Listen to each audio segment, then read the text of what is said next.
యేసురాజులోనే పుట్టిన చాలు మహిమలోనే నాయనతో ఉంటే చాలు ప్రియా యేసురాజులోనే పుట్టిన చాలు మహిమలోనే నాయనతో ఉంటే చాలు నిత్యమైన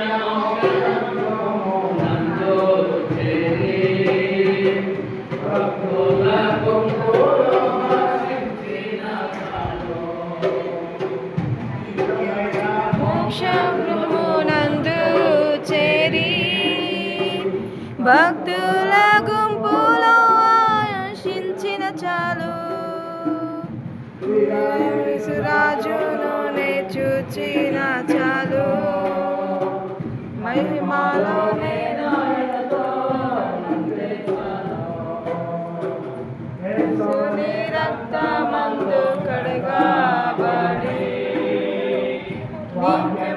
నిత్యం